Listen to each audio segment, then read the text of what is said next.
Hello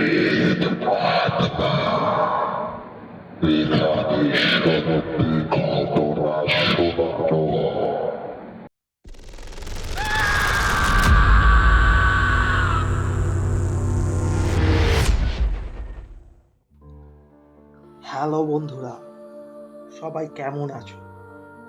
আশা করছি সবাই খুব ভালো আছো এবং সুস্থ আছো। তোমরা সবাই শুনছো প্রেত আত্মা, যেখানে সত্যিকারের সব ঘটনা শোনানো হয়। তো যারা নতুন শুনছো তারা অবশ্যই সাবস্ক্রাইব করে পাশে থাকবে প্রেত আত্মা। তো বন্ধুরা, আজকের ঘটনাটা একটু জমজমাট হতে চলেছে।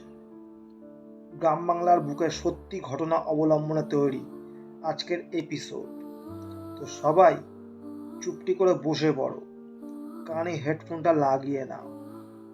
আজকে একদম বেশি কথা বাড়াবো না, সরাসরি চলে যাচ্ছি আমি ঘটনায়।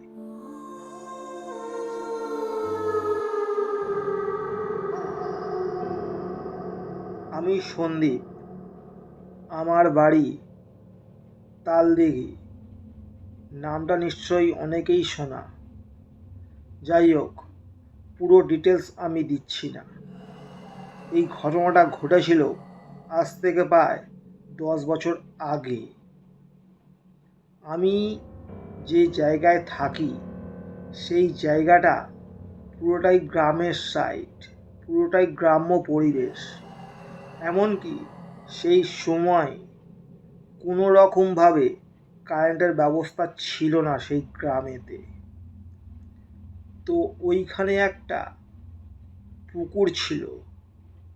পুকুরটা অনেকেই ইউজ করতো ঠিক কথা, কিন্তু বেশিরভাগ ইউজ হতো গরুদের স্নান করানোর জন্য।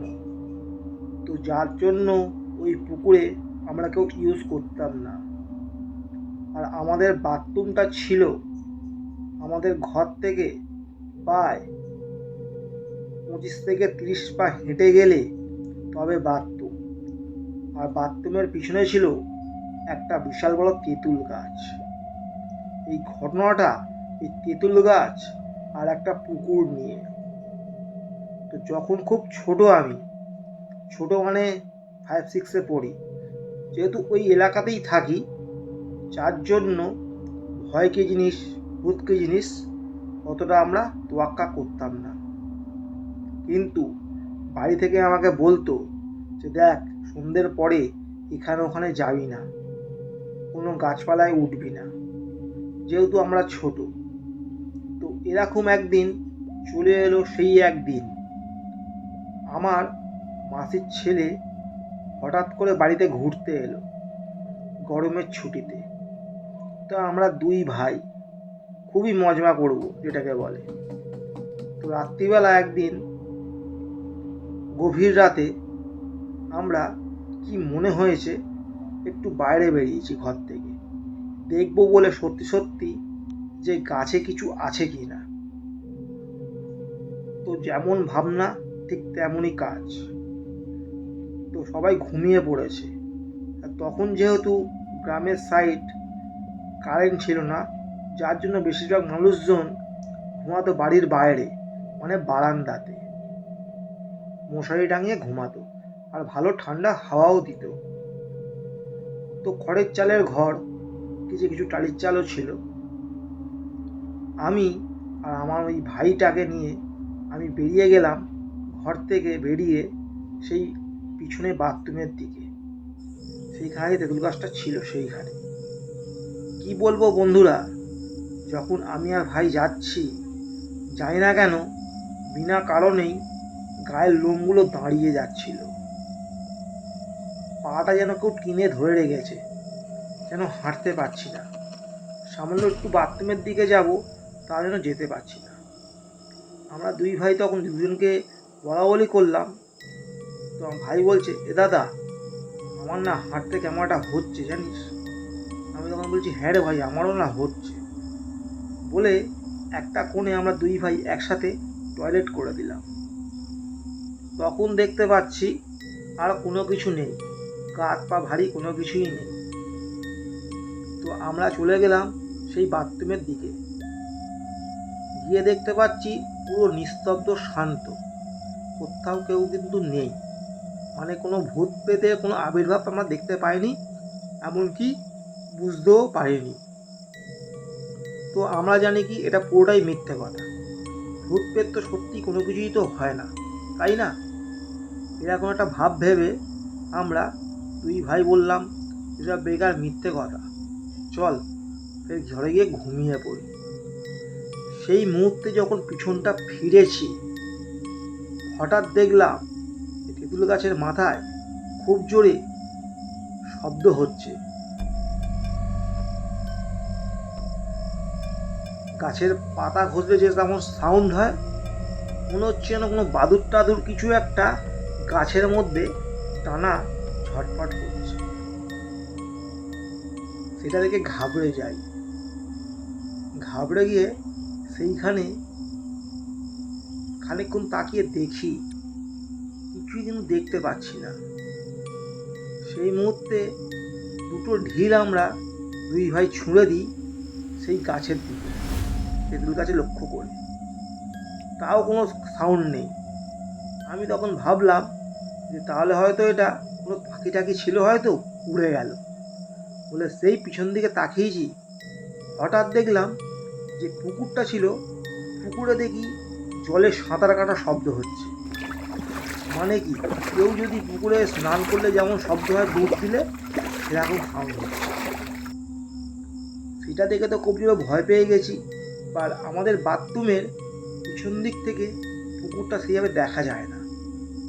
সঙ্গে সঙ্গে আমি আর আমার ওই ভাই ছুটে ছুটে পুকুরের সামনে গেছি, বাড়ির ভিতর থেকে গিয়ে যা দেখেছি দৃশ্য, যেটা আমরা কোনোদিনও ভুলতে পারবো না। মানে দেখেছি কি, দেখলাম পুরো কালো আবছা, পুরো মানুষের মতো দেখতে, পুরো জলেতে সাঁতার কাটছে, নিজের চোখে দেখা। এমনকি সেই দৃশ্যটা আমরা দুই ভাই একসাথে দেখেছি। সেই দেখে আমি তো কথা কিছু বলতে পারছি না। সঙ্গে সঙ্গে দুই ভাই ছুটে, বাইরে আমার মেসো ছিল, বাবা ছিল, তাদেরকে বললাম যে দেখো দেখো, ওটা কি, পুকুরে ওটা কি যাচ্ছে, বাবা দেখো, মেসো দেখবে, আসো তাড়াতাড়ি আসো, কি ওটা? বলে কি বলবো, যখন গিয়ে দেখলাম তো আমরা কাউকেই দেখতে পাইনি। কিন্তু পুকুরের জলটা দেখলাম খুব জোরে ঘুরছে। ঘুরছে মানে কি, জলে নামলে যেমন জল কাঁপে, সেরকম দেখি কাঁপছে। তো বাবা বললো যে তোরা ভুল দেখেছিস, ওটা তাহলে পানকৌড়ি হতে পারে। তো এত রাতে কি করছিস তোরা? এই বলে একটু বকাবকি করতে আমরা ঘরে চলে যাই। ঘরে গিয়ে শুয়ে পড়ি। পরদিন সকালবেলায় আমার ভাইয়ের খুব শরীর খারাপ হয়, খুবই শরীর খারাপ হয়। এতটাই শরীর খারাপ হয় যে বিছানা থেকে উঠতে পারছে না। সেই মুহূর্তে আমি পুরো ঘটনাটা বললাম যে দেখো, ওষুধপালা খাইয়ে কিছু হবে না।